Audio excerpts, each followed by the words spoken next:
Boa noite, meus irmãos. Quero saudar a todos com a graça e a paz do Senhor Jesus. Amém? Quero convidar os irmãos a se colocarem em pé nesse momento. Nós vamos iniciar a nossa celebração dessa noite com alegria de estarmos aqui na presença do nosso Deus. Oportunidade de cultuarmos ao Senhor mais uma vez, de nos alegrarmos diante do Senhor Jesus. Quero convidar você a abrir a sua Bíblia comigo no Salmo 138. Salmo 138.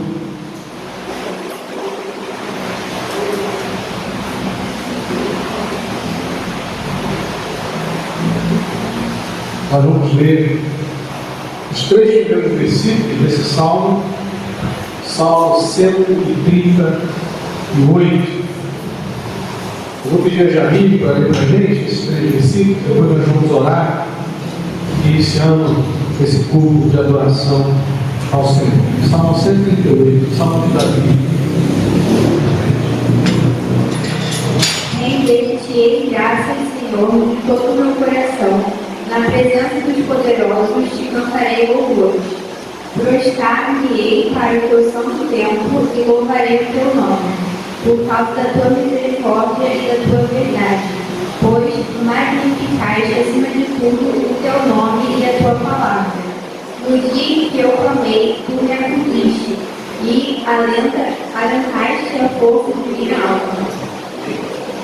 Louvado seja Deus. Davi está rendendo graças ao Senhor, prostrando-se diante dele, louvando o nome dele e reconhecendo, no verso 3, no dia em que eu clamei, tu me acudiste e alentaste a força da minha alma. Muitas vezes isso acontece conosco, Nós clamamos, o Senhor nos dá alento, nos dá renovo, e uma das coisas que Deus usa para nos dar alento é a comunhão, Ele nos fortalece no meio da comunhão, quando nós oramos uns pelos outros, quando nós cantamos juntos, quando nós meditamos na palavra juntos. O Senhor traz alento, traz força para as nossas vidas. Que o Senhor possa operar nessa noite mais uma vez no nosso meio. Vamos orar, coloque a sua vida diante do Senhor. Em nome de Jesus, preparar o nosso coração para pregarmos aí na nossa adoração, nosso culto de adoração ao nosso Deus. Deus maravilhoso, obrigado, Senhor, por mais uma oportunidade de estarmos na tua casa, Senhor. O Senhor Jesus disse: a minha casa será chamada casa de oração para todos os povos. Obrigado pela oportunidade que o Senhor nos dá de estarmos aqui, Senhor, para adorarmos o teu nome, como família, como corpo de Cristo, Pai, em unidade, num só Espírito, numa só voz, para declarar que não há outro Deus além do Senhor, Pai. Obrigado pelos irmãos e irmãs que já chegaram neste lugar, aqueles que estão a caminho, Senhor, que possam vir também com o mesmo propósito, Senhor, de bendizermos o teu nome, Senhor, de reconhecermos que o Senhor é digno de ser adorado, digno de ser exaltado, Senhor. Toma cada um de nós aqui, recebe, Senhor, a nossa oferta de adoração, o nosso culto de adoração, Pai amado, em reconhecimento de que Jesus Cristo é o nosso Salvador e Senhor, de que o Espírito Santo está em nós, de que o Pai merece ser adorado. E nós te bendizemos, ó Pai, pela oportunidade, mais uma vez, de termos essas portas abertas para proclamarmos a tua palavra, que é a verdade, Senhor. Nós oramos assim, te damos toda a glória, te damos toda a honra, te damos o lugar, ó Pai, de primazia nesse culto, Pai querido. Que o Senhor receba a nossa adoração, em nome de Jesus. Amém. Amém. Quero convidar aqui nossos irmãos que vão estar ministrando os cânticos ao Senhor nessa noite, em nome de Jesus.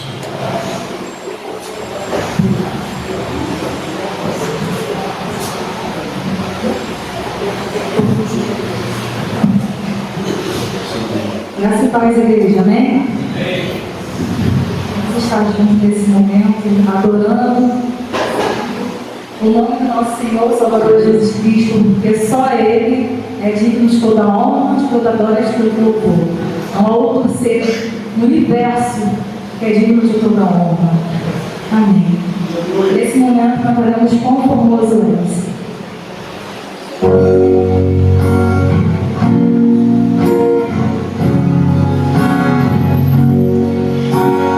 Conformoso és, Rei do universo, tua glória enche a terra, enche o céu. Tua glória enche a terra, tua glória enche o céu, tua glória enche a vida, Senhor. Conformoso és, Rei do universo, tua glória enche a terra, enche o céu. Tua glória enche a terra, tua glória enche o céu, tua glória enche a vida, Senhor. Maravilhoso é estar em tua presença. Maravilhoso é poder te adorar. Maravilhoso é tua plenitude.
pois só tu és santo, santo, santo, santo.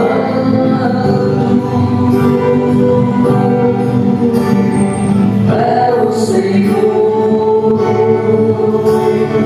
eu não mereço tanto amor assim, eu não mereço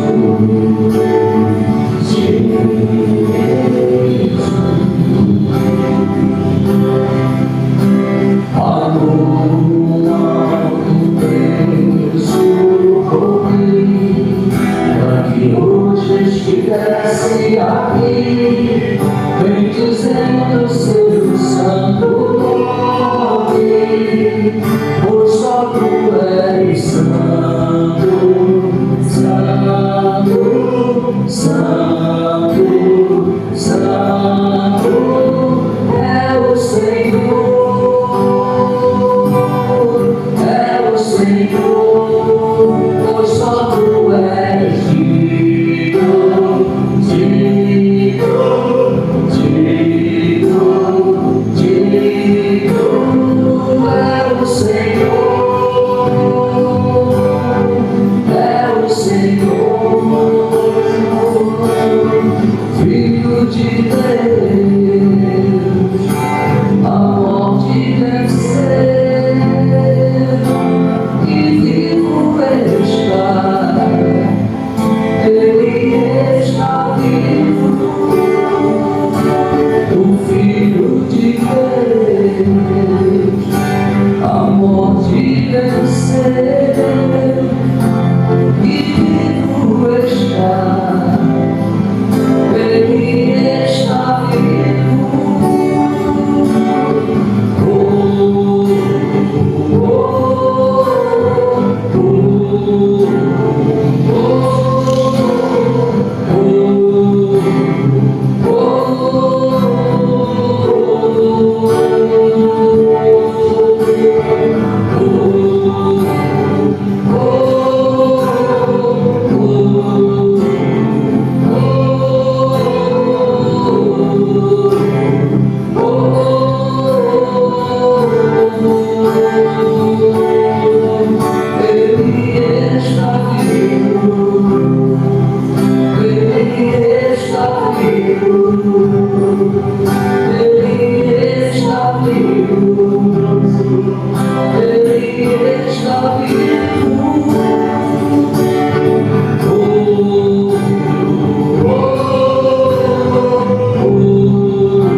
Só me desculpei, mas a voz hoje não dá. Fácil não perceber. Nesse momento, os irmãos podem se sentir livres a estar depositando as suas ofertas.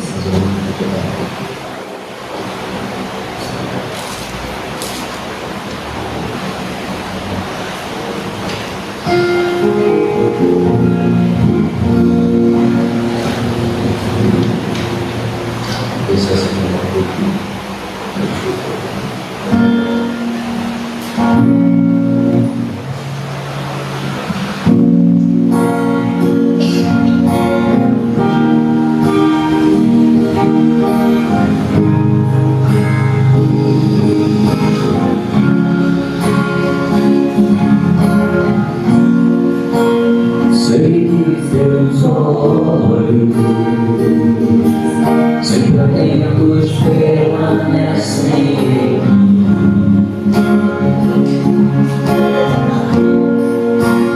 e os teus ouvidos estão sensíveis para ouvir teu clamor. Posso até chorar,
se cumprir. Posso enfrentar o que for, Deus sempre luta por mim. Seus planos não podem ser frustrados. Minha esperança está nas mãos do grande eu sou. Meus olhos vão ver o impossível acontecer. Deus da aliança, de promessa, Deus que não é homem pra mentir. Tudo pode passar, tudo pode mudar, mas tua palavra vai se cumprir. Deus da aliança, de promessa, Deus que não é homem pra mentir. Tudo pode passar, tudo pode mudar, mas tua palavra vai se cumprir.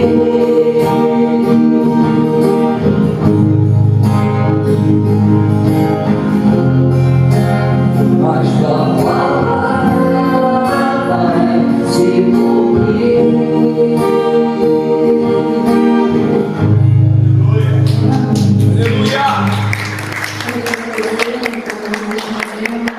Por essa oportunidade única, ó Pai, pela liberdade, ó Pai, que nós temos, ó Pai, no nosso país, ó Pai, de declarar, ó Pai, que só o Senhor é digno de toda a honra, de toda a glória, de todo o louvor, ó Pai.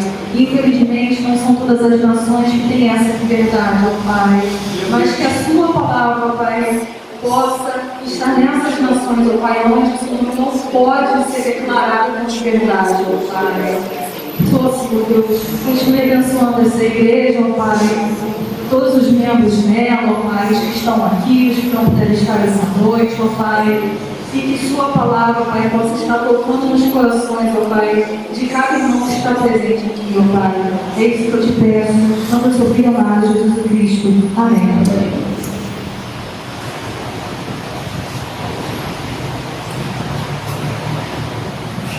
Glória a Deus. Pode sentar, queridos. Bom estarmos aqui, também dizemos o nome do Senhor. Se alguém entre vós alegre, cante louvores. Amém? Se alguém entre vós triste, faça a oração. Tiago 5, a gente separa esse momento de culto, né? Em que nós visualizamos, irmãos, que nós não estamos sozinhos, né? Dentre muitos privilégios que nós temos de fazer parte da família de Deus, e que nós não andamos mais sozinhos, em nome de Jesus. Então, se você está alegre, você quer louvar o Senhor e agradecer ao Senhor, você tem liberdade agora, pode ficar de pé, em nome de Jesus. Você quer agradecer algo ao nosso Deus, se você quiser manifestar e compartilhar rapidinho seu motivo de gratidão. Se você não quiser, fique à vontade, o Senhor está vendo já. Mas às vezes há algo que você quer verbalizar, os irmãos querem liberdade nesse momento, você quer agradecer ao Senhor por algo especial que Ele está fazendo na sua vida. Amém? Vamos agradecer, vamos bendizer o nome do Senhor. Senhor, muito obrigado, Pai, porque toda boa dádiva, todo dom perfeito vem do alto, Senhor. Nossa gratidão ao Senhor pelo cuidado que o Senhor tem tido conosco, por cada vida aqui, Senhor. Aqueles irmãos que nessa hora estão em pé, estou te agradecendo, Pai, pelo cuidado, pelo teu favor, pelo teu sustento, Senhor, pela tua provisão. Muito obrigado. Recebe, Senhor, agora nossa gratidão, a gratidão da tua igreja, Senhor, em nome de Jesus. Amém. Deus abençoe. Nós vamos orar agora, vamos entregar as preocupações, a ansiedade, as lutas nas mãos do Senhor. Não é? O Senhor nos assiste em nossa fraqueza, diz a palavra de Deus. Assistir ali não é de ficar olhando à distância, mas é de dar assistência, né? Não assistir ativo, não passivo. O Senhor nos assiste na nossa fraqueza, o Senhor passa conosco pelas tribulações, pelas adversidades, e nós podemos louvar a Deus por isso. Nós temos orado aí pela Elisa, pela Fernanda, né, a irmã da Solange. Vamos orar pela própria Solange também, para Deus renovar as forças dela e daqueles que estão cuidando, né, da Elisa, dando essa assistência para ela nesse momento. Vamos continuar orando pela nossa irmã Solange também, a filha da nossa irmã Maria Luísa, que o Senhor esteja restabelecendo a saúde dela em nome de Jesus, e que em breve ela possa estar aqui dando testemunho do poder de Deus na sua vida. Amém? Mas talvez você entrou aqui para se colocar na brecha em favor de alguém. Nós queremos orar juntos agora. Se você tem um tipo de oração, alguém com quem você vai interceder, fique de pé agora. Nós queremos clamar ao Senhor para que o Senhor venha socorrer a sua vida, a sua família, seus queridos, em nome de Jesus. Nós cremos na vitória, né? Nós cremos num Deus que intervém na história, em nome de Jesus. Nós vamos levantar a nossa voz aos céus, confiando nele. Senhor, nós continuamos na tua presença, Pai, porque nós cremos que tu és o Deus provedor. Nós cremos que tu és o Deus presente, o Emmanuel, Pai. Verdade. E nessa hora, Pai, nós clamamos em favor de cada vida aqui, Senhor. O Senhor sabe, Pai, o que nos fez levantar nessa hora. Pessoas, necessidades, realidades, ó Deus, que às vezes são maiores do que nós, mas não são maiores que o Senhor, Pai. E nós pedimos a tua cura, nós pedimos a tua libertação, nós pedimos a tua provisão, nós pedimos o teu socorro, Senhor, em nome de Jesus. Tu és o Deus que trabalha em favor daqueles que em ti esperam. Nós suplicamos pela saúde da Solange, Pai. Nós suplicamos pela saúde da Fernanda, acima de tudo pela conversão dela a Cristo Jesus. Entregamos a Solange, o Fernando, a Tânia, toda a família, Senhor, que está ali dando assistência a Elisa nesse momento. Pai, tenha misericórdia, Pai, renova as forças dos teus filhos, ó Pai, para a glória e honra do teu santo nome. Entregamos, ó Deus, cada família da tua casa, aqueles que estão enfrentando dificuldades na saúde, nas finanças, ó Pai, nos relacionamentos, aqueles, ó Pai, que têm membros da família que não são crentes ainda, que o Senhor esteja convertendo ao Senhor, para a glória do teu nome. Entregamos a igreja desde as crianças até os idosos, Pai. Cuida de cada um, Pai. Entregamos a obra do prédio educacional, Pai. Entregamos, ó Pai, o ministério da tua casa. Entregamos as células, o evangelismo, os projetos que nós temos, ó Pai, o bazar, o artesanato, a escolinha, ó Deus, os cultos, ó Pai, os ministérios, os departamentos, que em tudo, Senhor, seja glorificado. Que o Senhor esteja fortalecendo e usando o teu povo, Senhor, para a glória e honra do teu nome, em nome de Jesus. Amém. Amém. Pode sentar, queridos. Glória a Deus.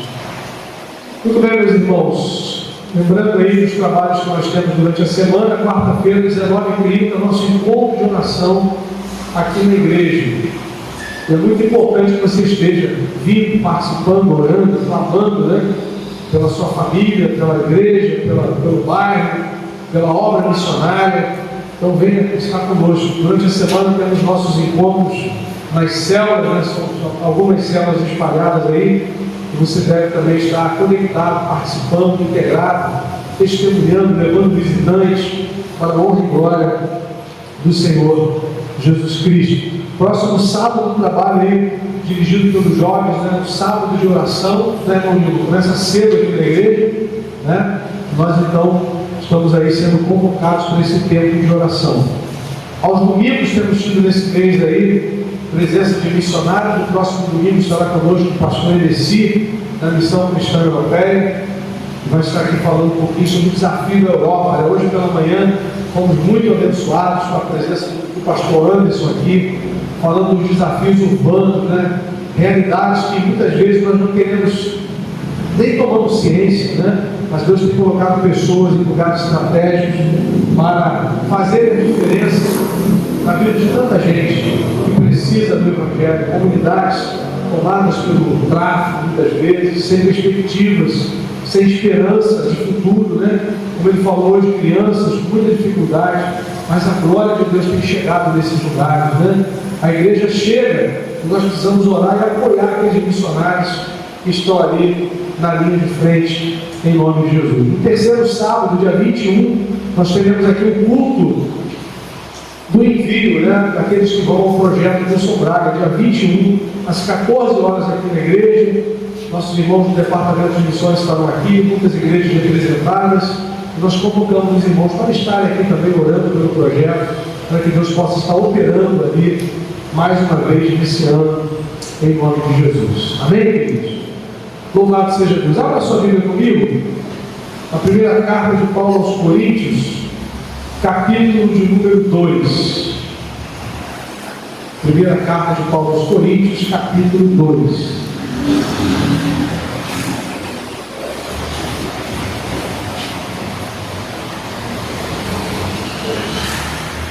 Nós estamos estudando essa carta aos domingos à noite. Domingo passado nós concluímos o capítulo 1. E hoje nós vamos entrar no capítulo 2. Eu quero ler com os irmãos esse capítulo, são 16 versículos da palavra do Senhor. A palavra de Deus nos diz: eu, irmãos, quando fui ter convosco, anunciando-vos o testemunho de Deus, não o fiz com ostentação de linguagem ou de sabedoria, porque decidi nada saber entre vós, senão a Jesus Cristo e este crucificado. E foi em fraqueza, temor e grande tremor que eu estive entre vós. A minha palavra e a minha pregação não consistiram em linguagem persuasiva de sabedoria, mas em demonstração do Espírito e de poder, para que a vossa fé não se apoiasse em sabedoria humana, e sim no poder de Deus. Entretanto, expomos sabedoria entre os experimentados, não porém a sabedoria deste século, nem a dos poderosos desta época, que se reduzem a nada, mas falamos a sabedoria de Deus em mistério, outrora oculta, a qual Deus pré-ordenou desde a eternidade para a nossa glória. Sabedoria essa que nenhum dos poderosos deste século conheceu, porque se a tivessem conhecido, jamais teriam crucificado o Senhor da glória. Mas, como está escrito, nem olhos viram, nem ouvidos ouviram, nem jamais penetrou em coração humano o que Deus tem preparado para aqueles que o amam. Mas Deus não o revelou pelo Espírito, porque o Espírito a todas as coisas perscruta, até mesmo as profundezas de Deus. Porque qual dos homens sabe as coisas do homem, senão o seu próprio Espírito que nele está? Assim, também as coisas de Deus, ninguém as conhece, senão o Espírito de Deus. Ora, nós não temos recebido o Espírito do mundo, e sim o Espírito que vem de Deus, para que conheçamos o que por Deus nos foi dado gratuitamente. Disso também falamos, não em palavras ensinadas pela sabedoria humana, mas ensinadas pelo Espírito, conferindo coisas espirituais com espirituais. Ora, o homem natural não aceita as coisas do Espírito de Deus, porque eles são loucura, e não pode entendê-las, porque elas se discernem espiritualmente. Porém, o homem espiritual julga todas as coisas, mas ele mesmo não é julgado por ninguém. Pois quem conheceu a mente do Senhor, que o possa instruir? Nós, porém, temos a mente do Espírito. Amém? Que o Senhor nos abençoe com a leitura da sua palavra. Glória a Deus. Meus amados, nós temos meditado nessa carta, uma carta importante de Paulo. Ele começa no capítulo 1 falando do seu chamado, falando nos primeiros 3 versículos da composição da igreja. A igreja é composta pelos santificados em Cristo Jesus, chamados para ser santos, aqueles que invocam o nome do Senhor. E nós vimos que aqui Paulo fala tanto da igreja universal de Cristo, quanto da igreja local, porque ele diz a igreja de Deus que está em Corinto. Ou seja, Deus coloca a sua igreja de uma forma visível no mundo. Nós chamamos isso de igreja local, para dar testemunho do Evangelho, para ser um sinal do reino de Deus naquela localidade, para a glória do Senhor. Nós vimos no versículo 4 ao 9 a riqueza que Deus colocou na igreja. Paulo vai dizer que no versículo 4 ele está agradecendo a Deus, no capítulo 1, verso 4, a propósito da sua graça que nos foi dada em Cristo Jesus. A igreja recebeu riqueza que vem da graça do Senhor. O testemunho de Deus foi dado entre eles, versículo 6. E eles então estavam agora sendo tratados pela graça do Senhor.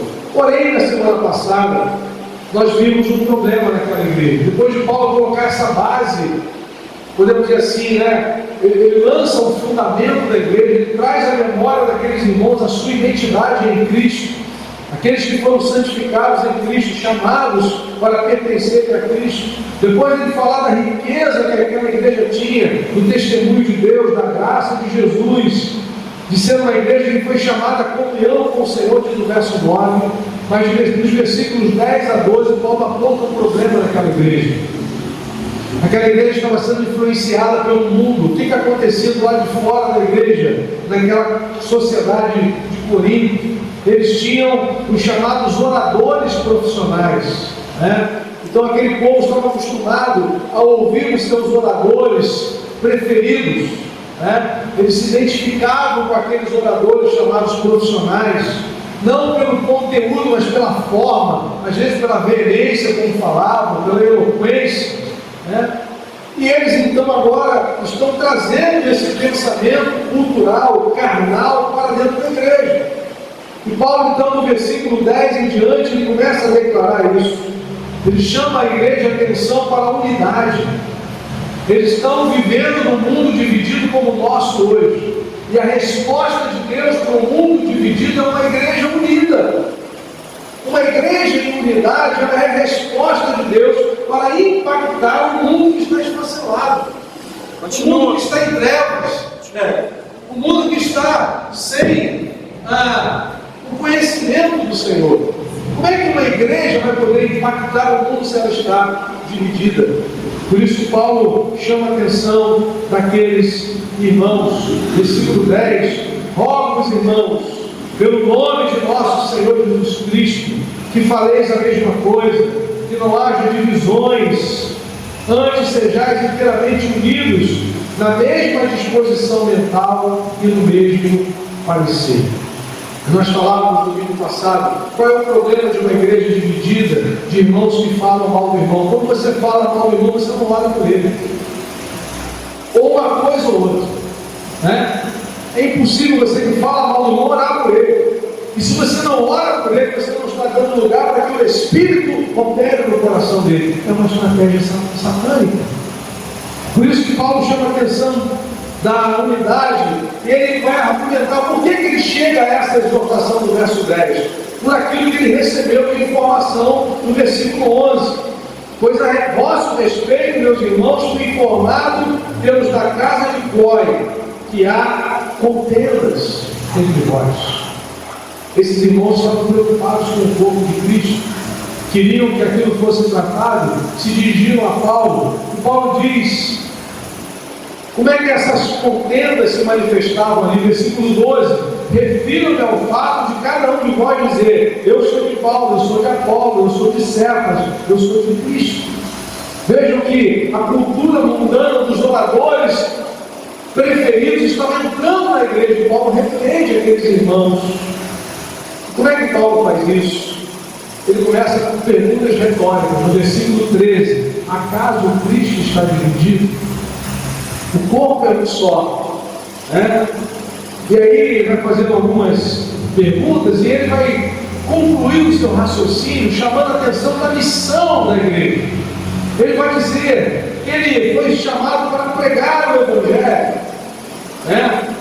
Ele pergunta: algum de vocês foi batizados em meu nome? Eu não fui chamado para batizar, eu fui chamado para pregar o Evangelho. E aí Paulo vai dizer no versículo 17: Cristo me enviou para pregar, e não só a ele, mas a toda a igreja. E para essa missão Deus deu uma mensagem. Qual é a mensagem? Nós terminamos semana passada falando disso, no verso 18. A mensagem da cruz, a mensagem da cruz. E hoje, irmãos, nós voltamos no capítulo 2 e nós vamos perceber que Paulo continua falando sobre a missão. Veja no versículo 1, ele vai se lembrar daquilo que ele foi fazer em Corinto. Ele diz no capítulo 2, verso 1, eu, irmãos, quando fui ter convosco, fazendo o quê? Anunciando-vos o testemunho de Deus. Essa é a nossa missão. Anunciar o testemunho de Deus. Anunciar a palavra, o Evangelho, a mensagem que transforma, que muda. A mensagem que vem do céu. Amém, querido? Não uma mensagem humana, não uma mensagem egoísta, mas uma mensagem do trono de Deus. A boa notícia. O Evangelho é uma notícia, é aquilo que Deus fez para nos reconciliar com Deus mediante a obra de Cristo em nosso lugar. Aquilo que o homem não pode fazer pelas suas próprias pernas, aquilo que o homem não pode reconstruir. Nós não podemos refazer a nossa comunhão que foi partida lá leve por nós mesmos, por meio de sacrifícios, por meio de peregrinações, por meio de autoflagelamento. Nós só podemos ser reconciliados com o Pai mediante a morte do seu Filho. Romanos 5,10 diz isso. Então Paulo está dizendo, irmãos, eu fui ter convosco anunciando-vos o testemunho de Deus. Ele está voltando ao tema da missão. Eu queria destacar aqui algumas realidades que Paulo tratou nesse texto sobre a missão. Primeiro, ele fala da estratégia.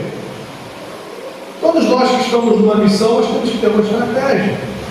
Temos que ter uma ação, um modo de ação. E aí Paulo vai falar que nessa estratégia ele tomou uma decisão. Qual foi a decisão? Ele está no mundo greco-romano. Ele está no mundo voltado para os filósofos, os pensamentos humanos, os raciocínios humanos. Paulo diz que dentro da sua missão ele adotou uma estratégia. Versículo 2, ele diz que decidiu nada saber entre eles, a não ser Jesus Cristo e esse crucificado.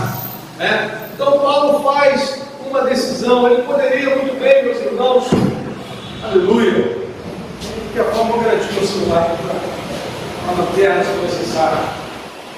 Então perceba, irmãos, que Paulo poderia ter caído numa cilada. Ele poderia ter cedido ao pensamento mundano de querer lançar mão de pensamentos humanos, raciocínios humanos limitados. Mas Paulo diz no verso 2: decidi nada saber entre vós, senão a Jesus Cristo e este crucificado. Amém? Ele já tinha dito no capítulo 1 que Jesus Cristo se tornou, no verso 30, da parte de Deus, o que é para nós? Sabedoria. Mas o que? Justiça, santificação e redenção. Cristo é tudo isso. Ele se tornou, da parte de Deus, para todo aquele que nele crê, a sabedoria, a justiça. Sabe, irmãos, por que Deus nos aceitou? Como é que Deus nos aceita como filhos? Por causa da justiça de Cristo. A justiça de Cristo é imputada a nós quando nós cremos no Evangelho. Isso se chama justificação. Nós somos aceitos por Deus por aquilo que Cristo fez em nosso lugar. Então Paulo está dizendo, se Cristo é a nossa justiça, eu decidi falar de Cristo. Se Cristo é a nossa redenção, não há outro caminho de salvação, é o nome dele que tem que ser anunciado. Se Cristo é a nossa santificação, quando nós fomos unidos a Cristo, a santidade dele foi transferida a nós. Aí o nosso desafio é mantermos esse caminho. Os irmãos viram lá no capítulo 1, quando Paulo diz que nós somos santificados em Cristo, versículo 2, chamados para ser santos. É algo contínuo. Fomos santificados, foi a nossa posição inicial no dia da salvação. Chamados para ser santos, é um desafio diário, todo santo dia. Por quê? O autor dos Hebreus vai dizer que nós somos assediados todo dia pelo pecado. Todo dia. E nós somos chamados a viver em santificação. Então Paulo, dentro da missão que é anunciar o testemunho de Deus, que está no capítulo 2, verso 1, ele vai dizer que ele teve uma estratégia, um plano de ação. Qual foi o seu plano de ação? Decidir nada saber. Abrir mão da filosofia humana, e ele conhecia. Abrir mão da tradição religiosa, que também conhecia, para anunciar somente a Jesus Cristo. Porque é Cristo que transforma, meu irmão. Quando você fala do poder de Jesus, você está exaltando o nome do Senhor. Você está levando a palavra de esperança e mudança. Aleluia. Nós não fomos chamados a falar de nós mesmos, de argumentos humanos. Nós não fomos chamados a falar de Jesus Cristo e este crucificado. Escândalo para os judeus, loucura para os gentios, mas para nós que somos salvos, o poder de Deus. Na cruz, a santidade de Deus foi satisfeita e o amor de Deus foi manifestado. Aleluia. Um Deus que é santo é um Deus que pune o pecado. Um Deus que é amoroso é um Deus que envia o Redentor para punir o pecado, tomar o nosso lugar. Ele é santo e amoroso ao mesmo tempo. Às vezes nós ouvimos mensagens que enfatizam só a santidade de Deus. E as pessoas saem apavoradas com medo, porque não é apresentado o caminho da graça redentora. Por outro lado, há pessoas que só falam do amor como se Deus fosse passar a mão na cabeça das pessoas. Mas isso não resolve, porque o que levou Cristo à cruz também foi a santidade de Deus, que foi ultrajada no Éden. Deus é santo. Isaías percebeu isso: eu vou morrer, ele é santo. Mas aí veio a provisão de Deus, uma tenaz. O anjo toca na sua boca, seu pecado foi tirado, pela graça nós somos salvos, louvado seja Deus. Quando nós falamos de Cristo, nós estamos falando da santidade de Deus, estamos falando da provisão redentora de Deus, da graça salvadora. Só Ele pode nos livrar do castigo eterno. Por isso Paulo está dizendo, eu tenho que falar de Jesus Cristo. A igreja foi chamada para dar o testemunho de Deus, e isso tem a ver com pregar a Cristo. Depois Paulo vai falar das circunstâncias. Eu acho interessante ele dizer no versículo 3: foi em fraqueza, temor e grande temor que eu estive entre vocês. A minha palavra e a minha pregação não consistiram em linguagem persuasiva de sabedoria. Sobretudo o verso 3, quando ele diz: foi em fraqueza, temor e grande temor que eu estive entre vós. Irmãos, o apóstolo Paulo chegou a pensar em sair de Corinto. Ele estava em fraqueza. Em Atos capítulo 18 nós temos essa informação. Ele está ali no meio de um misto de realidades. Pessoas estavam recebendo a Cristo. Capítulo 18 vai nos dizer isso. Mas também tinha oposição. E aí o versículo de número 6 diz, Atos 18 verso 6: opondo-se eles e blasfemando, sacudiu Paulo as vestes e disse: sobre a vossa cabeça o vosso sangue. E Paulo, na verdade, já estava indo embora. O versículo de número 8: Cristo, o principal da sinagoga, creu no Senhor. E Paulo está vivendo aquele turbilhão, e ele está em fraqueza. Mas no versículo 9 no capítulo 18 diz assim: teve Paulo durante a noite uma visão, em que o Senhor lhe disse: não temas, pelo contrário, fala e não te cales, porque eu estou contigo. Louvado seja Deus. Aleluia. Ninguém ousará fazer-te mal, pois tenho muito pouco nessa cidade. E aí diz o texto no verso 11 que ele permaneceu ali 1 ano e meio pregando a palavra de Deus em fraqueza. Eu fico pensando, irmãos, que muitas vezes nós olhamos para as nossas fraquezas, nós olhamos para as nossas limitações e elas tentam nos paralisar. A gente fica pensando: puxa vida, se eu tivesse mais recurso, se eu tivesse mais formação, se eu tivesse mais isso, mais aquilo. Mas a Bíblia está nos ensinando o contrário. Na fraqueza Deus nos fortalece. Aleluia. O poder de Deus se aperfeiçoa na nossa fraqueza. A gente não tem que ficar esperando as circunstâncias estudar, nós temos que servir ao Senhor enquanto nós temos oportunidade, em nome de Jesus. Eu fico pensando, quando é que foi fácil para a igreja dar testemunho? Quando é que foi fácil na história da igreja, a igreja enfrentar dificuldades? Sempre foi difícil. O ministério de Jesus foi marcado por oposição, por luta espiritual. O ministério dos apóstolos, a igreja que levou Deus a sério na história até aqui, enfrentou a adversidade. Paulo está dizendo: eu estive entre vocês, mas não foi com vento favorável, não foi com todas as coisas facilitadas, foi em fraqueza, foi em temor, em grande temor. Nós precisamos confiar no Senhor, que as nossas fraquezas, que as nossas fragilidades não sejam impedimento para nós avançarmos em nome de Jesus. Por isso que o Senhor falou para ele: não temas, fala e não te cales, ninguém vai fazer mal, porque eu estou com você. Essa é a maior promessa que nós podemos receber na vida. Jesus dizendo: eu estou com você, eu estou contigo, por onde quer que você andar. Meu irmão, essa é a maior promessa de todas. Louvado seja Deus. Josué vai substituir Moisés. Ele ouve da parte do Senhor a maior de todas as promessas. Não foi Josué: olha, eu vou fazer um pix para a tua conta e você vai dar conta de todas as demandas aí do meu povo. Meu povo vai andar ainda, vai ter que conquistar muito, eu vou estar mandando dinheiro para você. Não. Deus falou assim para ele: assim como eu fui com Moisés, eu serei contigo. Aleluia. Assim como eu fui com Moisés, eu serei contigo. Porque, irmãos, não adianta recurso, não adianta capacidade, se a graça de Deus não estiver conosco. Verdade. Se a presença do Senhor não estiver aprovando a nossa caminhada com Ele. Então, Paulo aqui, falando da missão, ele fala da estratégia, a decisão que ele tomou. Não vou seguir o caminho do mundo, não vou falar com os oradores daí de fora, que tentam atrair pela argumentação humana, mas eu vou falar de Jesus Cristo, aquele que me transformou na história de Damasco, aquele que tem trazido a minha história até aqui, debaixo da sua graça, do seu poder. Depois ele fala das circunstâncias.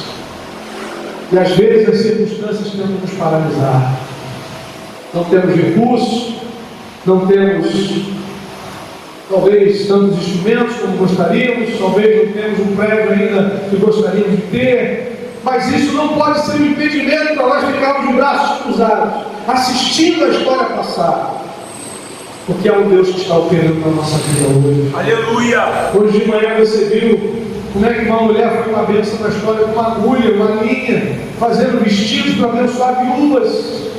Irmãos, o nosso Deus é muito sábio, Ele é soberano. Basta você se colocar e dizer: Senhor, eis-me aqui, me dá estratégia, me dá sabedoria. Eu já falei inúmeras vezes no testemunho da igreja congregacional em Nova Iguaçu, como ela foi fundada. Uma senhora queria evangelizar as vizinhas, mas não sabia falar. E ela orou ao Senhor, ela falou: Senhor, eu vou fazer um bolo. E no final do dia eu vou chamar as minhas amigas, vou trazer um seminarista aqui para dar testemunho. A igreja começou com uma mulher que sabia fazer bolo. Ela não pregava, mas ela fazia um bolo e chamava um pregador. E foram convertendo as amigas dela, uma após a outra, uma após a outra. E a igreja começou uma grande pregadora, não uma senhora que fazia bolo. Você sabe fazer bolo, meu irmão? Use esse bolo para a glória de Deus. Você sabe costurar, você sabe artesanato, você sabe qual é o teu talento, qual é o dom que Deus tem te dado, qual é o curso, qual é aquilo que Deus colocou nas suas mãos, a habilidade para você servir e testemunhar do Evangelho de Cristo Jesus. Paulo está dizendo: as circunstâncias não podem impedir. Foi em temor, foi em tremor, mas o Senhor deu graça, o Senhor esteve presente e essa igreja foi fundada. Em terceiro e último lugar, irmão, dentro da missão, Paulo fala da dependência. Do versículo 4 até o versículo 16, nós vamos ver várias vezes Paulo falando de duas realidades. Ele vai falar da sabedoria que vem de Deus e do conhecimento humano, da sabedoria humana. Várias vezes, percebam, no versículo 6, expondo sabedoria entre os experimentados, não porém a sabedoria deste século. Versículo 7, falamos a sabedoria de Deus em mistério, que outrora oculta, a qual Deus preordenou desde a eternidade. Versículo 8, sabedoria é essa que nenhum dos poderosos desse século conheceu, porque se a tivessem conhecido, jamais teriam crucificado o Senhor da glória. Versículo 10, Deus não revelou pelo Espírito. Versículo 11, qual dos homens sabe as coisas do homem, senão o seu próprio Espírito? Versículo 12, não temos recebido o Espírito do mundo, e sim o Espírito que vem de Deus. Ele vai falar o tempo todo dessas duas realidades. Isso aqui nos fala da dependência que nós precisamos ter da obra do Espírito Santo. Ele diz no versículo 4, a minha palavra e a minha pregação não consistiram em linguagem persuasiva de sabedoria, mas em demonstração do Espírito e do poder. Para quê? Verso 5. Qual foi a razão de Paulo tomar o caminho da dependência do Espírito Santo, da sabedoria que vem de Deus, enquanto estava servindo ao Senhor naquela igreja? Para que a vossa fé não se apoiasse em sabedoria humana, e sim no poder de Deus. Lembre-se, irmãos, o ambiente é um ambiente voltado ao pensamento filosófico. A turma gostava de ouvir oradores que falavam bonito. Paulo poderia ter cedido a tentação de seguir a expectativa cultural. Mas ele diz, não, eu tomei uma decisão de pregar a Cristo, mas não de pregar a Cristo com argumentos humanos tanto. Paulo entendeu que a sabedoria que vem do alto, ela é superior. Louvado seja Deus. Aleluia. Amém? É interessante, irmãos, que a gente chega à pergunta, por que Paulo fez essa escolha? Olha o versículo 12. Porque, irmãos, nós só podemos conhecer a Cristo pela revelação do Espírito Santo. O verso 12, Paulo diz, ora, nós não temos recebido o Espírito do mundo, e sim o Espírito que vem de Deus. Para quê? Para que conheçamos o que por Deus nos foi dado gratuitamente. O que por Deus nos foi dado gratuitamente? Cristo. A salvação pela graça de Jesus Cristo. E como é que nós chegamos a esse conhecimento? Como é que uma pessoa humana como eu e você pode chegar a esse conhecimento? Somente pela revelação do Espírito Santo. Por Deus, diz Paulo, pela sabedoria que vem de Deus, nos foi dado conhecer o que por Ele nos foi oferecido gratuitamente. Nós só conhecemos a Cristo porque um dia o Espírito Santo tirou o véu. Revelar é tirar o véu, tirou a cortina, tirou a estampa que estava nos nossos olhos. Nós só conseguimos chegar no máximo ao Cristo histórico.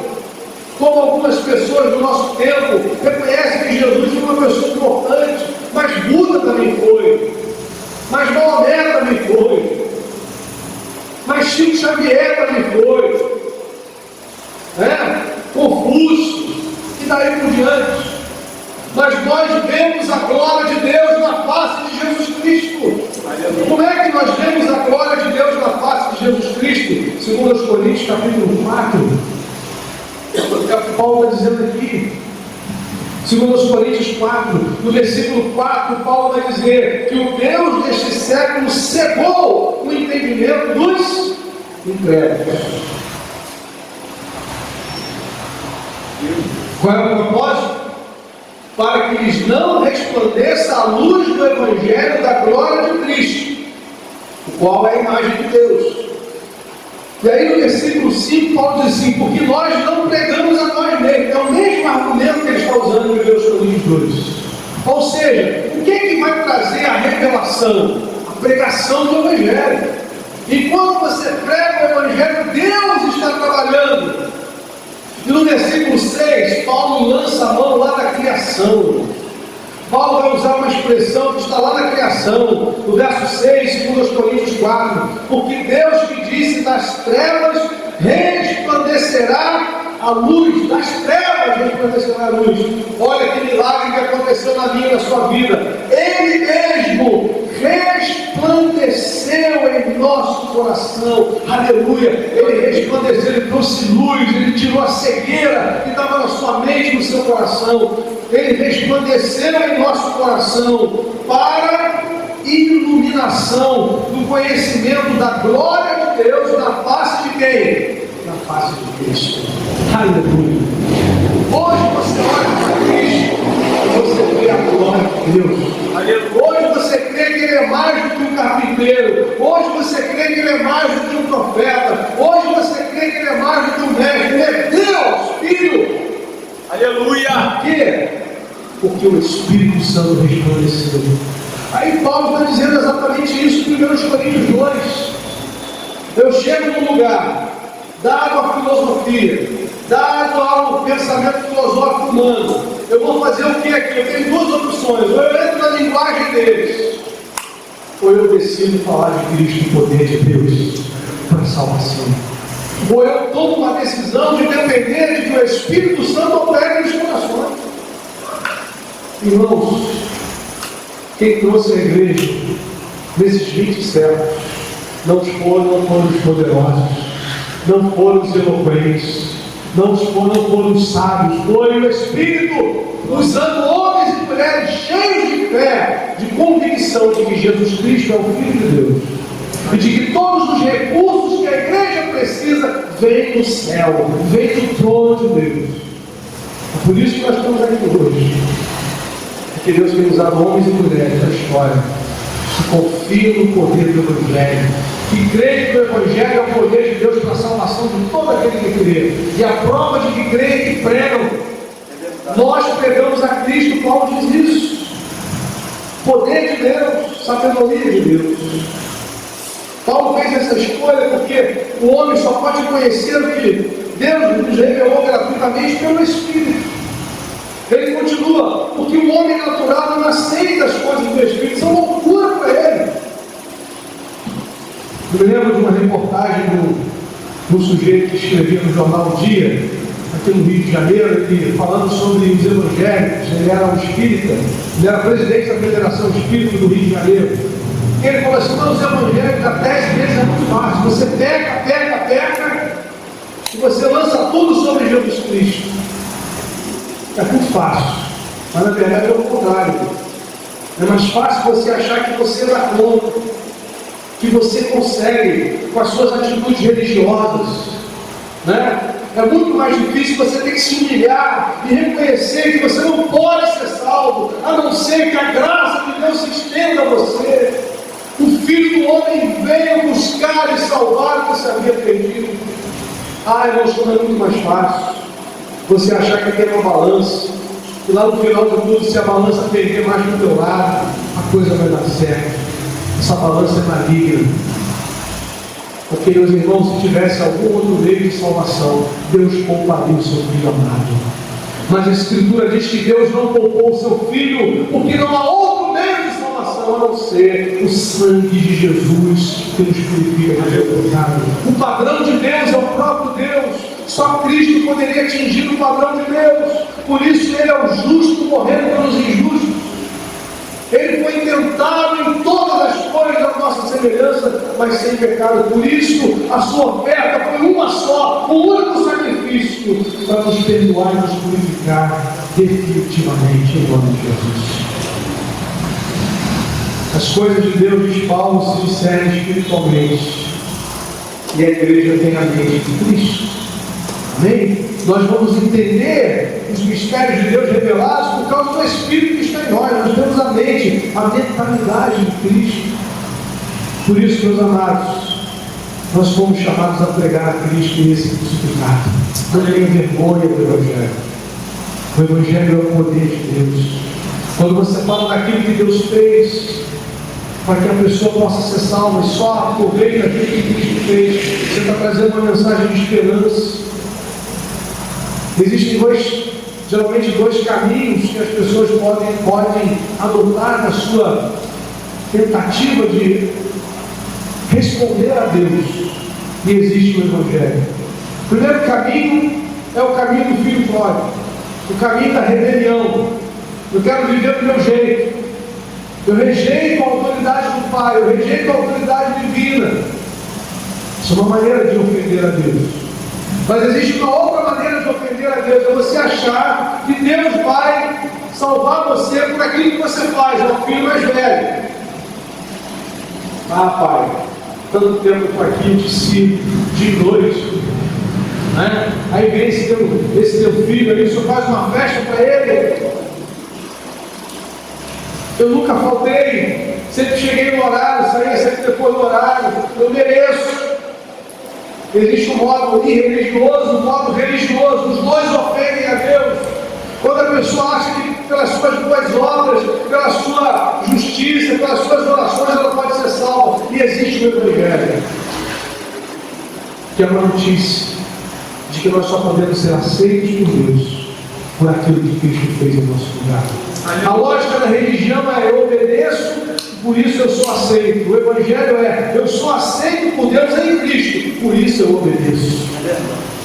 Por isso eu sou grato. A resposta de Deus para Deus agora é gratidão, é obediência por aquilo que Ele já fez. Amém, irmão? Amém. E é exatamente isso que Paulo está dizendo. Eu chego numa cidade como Corinto, o que eu vou fazer aqui? O que eu vim falar aqui? Eu só posso falar de Cristo, porque só Ele pode mudar as pessoas. Só o Espírito pode converter corações. E por isso, nós temos essa missão em nome de Jesus. Caminhando no final, querido, agradeço a Deus nessa noite pela revelação de quem Jesus é. Paulo diz no verso 12: ora, nós não temos recebido o Espírito do mundo, mas o Espírito que vem de Deus, para que conheçamos o que por Deus nos foi dado gratuitamente. Glória a Deus, porque nós conhecemos o que por Deus nos foi dado gratuitamente. Conhecemos quando o Espírito tirou a venda dos nossos olhos. Talvez foi o irmão mais simples que pregou o Evangelho para você. Talvez com dificuldade até de conjugar verbos e orações. O português não muito bom, mas o Espírito falou com o Espírito, testificou com você. O Espírito de Deus testifica com o nosso Espírito que nós somos filhos de Deus. A fé vem pelo ouvir e ouvir a palavra de Deus. E nós agora conhecemos o que por Deus nos foi dado gratuitamente. Nós não conhecíamos. Nós achávamos que nós que tínhamos que construir um caminho no céu. Mas agora nós conhecemos o que nos foi dado gratuitamente. Como? Pela revelação do Espírito. O Espírito nos mostrou que Cristo é o nosso Redentor. Aleluia. Aleluia. E a segunda aplicação é: olha pela unidade da igreja. Porque a força da missão da igreja está na sua unidade em Cristo Jesus. Eu posso dizer: eu sou de Paulo, eu sou de Pedro, eu sou de Apolo, eu sou de fulano. Nós somos uma igreja chamada para fazer a diferença na história, em nome de Jesus. Vamos orar, queridos. Coloque a sua vida diante do Senhor. Louve a Deus, porque você tem o Espírito. Você recebeu não o Espírito do mundo, mas o Espírito que vem de Deus, para conhecer o Senhor. E esse Espírito é quem te capacita a dar testemunho desse Evangelho. Paulo começou o capítulo 2 dizendo que ele foi para Corinto para anunciar o testemunho de Deus. E nós saímos daqui hoje, nesse domingo, e amanhã vamos estar no trabalho, no nosso dia a dia, na família, na vizinhança, também para anunciar o testemunho de Deus. E nós temos uma mensagem, não uma mensagem nossa, mas a mensagem da cruz. Nós temos uma decisão, a mesma decisão que Paulo tomou: decidir nada saber, a não ser Jesus Cristo e esse crucificado. E nós temos uma dependência, não a dependência do nosso argumento humano teológico, mas a dependência da sabedoria que vem do Espírito. Uma simples palavra usada pelo Espírito Santo pode mudar a história de uma pessoa. Um abraço, uma oração, uma atenção, uma escuta. Deus faz coisas maravilhosas, em nome de Jesus. Coloque a sua vida no altar de Deus. Diga: Senhor, eis-me aqui. Assim como Paulo, eu também fui chamado para dar testemunho do Evangelho, para anunciar o testemunho de Deus. Eu quero fazer isso na sabedoria que vem do Espírito. As circunstâncias não eram favoráveis, ele estava ali em fraqueza, tinha ameaça, tinha falta de recurso, mas ele olhou para a glória de Deus e não olhou para os seus problemas. Ele olhou para aquele que capacitava ele, que tu capacitou, que capacita cada um de nós. E a glória de Deus se manifestou em nossa cidade. Senhor amado, obrigado, Senhor, porque nós estamos diante do mesmo Deus de Paulo, do Deus Todo-Poderoso, do Deus que salva, do Deus que restaura, do Deus que liberta, do Deus que usa os seus filhos e filhas para darem testemunho do Evangelho. Pai querido, muito obrigado por esses irmãos que aqui estão. Vamos sair daqui hoje, Pai, com mais uma oportunidade de mais uma semana darmos testemunho de Cristo, anunciarmos o testemunho de Deus, darmos, ó Pai, evidências, Pai, de que é o Senhor das nossas vidas, santificando a Cristo como Senhor em nossos corações, estando prontos para responder à esperança que temos em Cristo. Abençoa cada um de nós, Senhor. Faz de nós instrumentos vivos nas tuas mãos, para o teu louvor. Muito obrigado, Senhor, porque Jesus nos salvou. Obrigado porque agora nós reconhecemos o que nos foi dado gratuitamente. Não, Pai, pela nossa inteligência, mas pela revelação do alto. Como Pedro também declarou um dia: tu és o Cristo, o Filho do Deus vivo. O Senhor disse que aquilo foi fruto de revelação.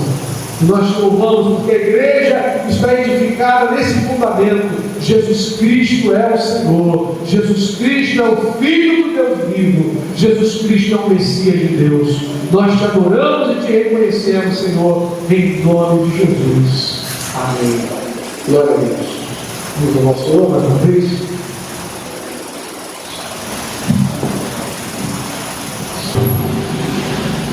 Pois é, irmãos, sejamos gratos ao nosso Deus, né?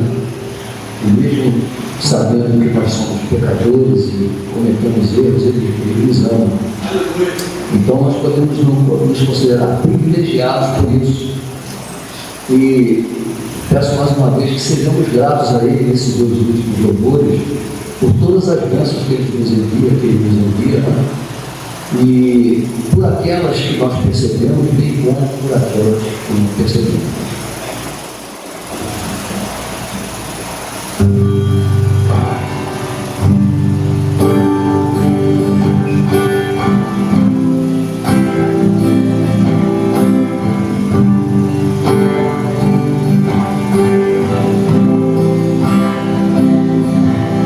Cada vez que a minha fé é provada, tu me dás a chance de crescer um pouco mais. As montanhas e vales, desertos e mares que atravesso e levam pra perto de ti. Minhas provações não são maiores que o meu Deus, e não vão me impedir de caminhar. Se diante de mim não se abrir o mar, Deus vai me fazer andar por sobre as águas. Contemplo em fé, minha vida se revestirá do teu poder. Contemplo em fé, com ousadia vou viver o sobrenatural. Vou lutar e vencer, vou cantar e colher. A cada dia vou viver, contemplo em fé, contemplo em fé. A minha vida se revestirá do teu poder, contemplo em fé.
Aleluia. Vamos chegar ao final desse tempo. Vamos ter um lanche ali atrás, um lanche abençoado. Só chega com um sorriso ali atrás. Aleluia. Glória a Deus. Saindo daqui, eu vou dar um pulinho na nossa congregação, eles são domingos também. Vamos falando lá pelo trabalho, para que Deus esteja abençoando o pastor Danilo, o Flávio, todos aqueles irmãos que ali têm levado o evangelho naquela comunidade. Amém? Olha para quem está do seu lado aí, você vai orar para essa pessoa durante a semana, as duas, em nome de Jesus. Aí não vai, né, Ricardo? Aí já não vai, não vai não. Pode orar para o outro lado também, isso aí. Amém. Senhor, muito obrigado por essa noite. Obrigado pela tua presença. Obrigado, Senhor, pelo teu amor bendito, Pai, sobre as nossas vidas. Pela comunhão em Cristo, Pai. Ó Deus, pela salvação que nos foi dada gratuitamente em Cristo Jesus. E pelo desafio que temos de levar essa palavra, Senhor. Que o Senhor esteja nos santificando e nos usando como vasos de honra para a glória do Senhor. Dá-nos uma semana ricamente abençoada na tua presença. Entregamos o livro de oração que foi colocado ali pela manhã, o livro lá no bazar também. O Senhor esteja respondendo os pedidos para o louvor da tua glória. Senhor, abençoe esse tempo que teremos aqui e ao sairmos desse lugar, leva-nos debaixo da tua proteção. Toda arma forjada contra nós não prosperará, porque nós estamos refugiados no sangue do Cordeiro, em nome de Jesus. O Senhor te abençoe e te guarde. O Senhor faça resplandecer o seu rosto sobre ti e tenha misericórdia por ti. O Senhor sobre ti levante o rosto e te dê a paz. Boa semana, em nome de Jesus.